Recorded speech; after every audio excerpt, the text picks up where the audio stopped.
Thanatos is the personification of death in Greek mythology, representing the peaceful and inevitable end of life. Unlike the violent, often tragic deaths brought about by other deities or forces in mythology, Thanatos is seen as a calm and gentle figure, one who ushers souls into the afterlife without aggression. His role as a god of death, however, carries significant weight, as he is an essential figure in the balance between life and death. Thanatos is the son of Nyx, the goddess of the night, and Erebus, the god of darkness.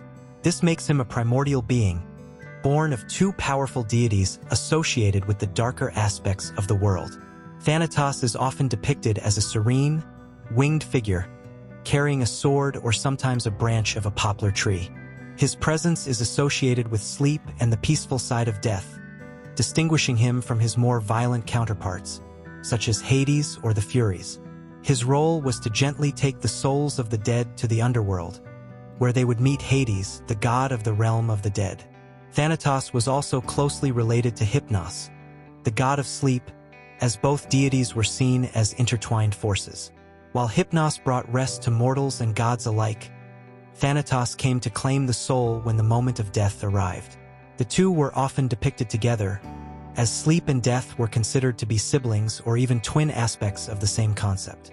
In fact, in some stories, the two are portrayed as indistinguishable, with sleep being seen as a temporary death and death as a permanent sleep.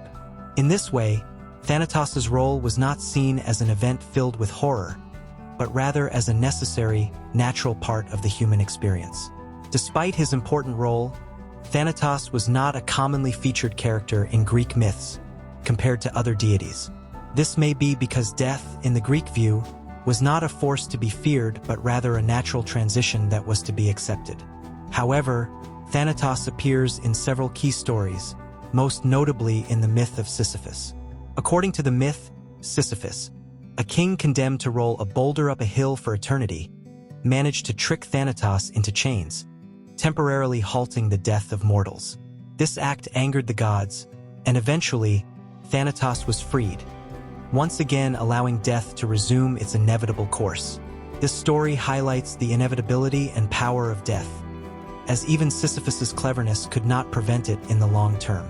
Thanatos also appears in the myth of Orpheus and Eurydice. When Eurydice dies, it is Thanatos who is responsible for escorting her soul to the underworld. Orpheus, the famed musician, descends to the underworld to retrieve his wife, but when he fails to follow the conditions of the gods, he loses her once again.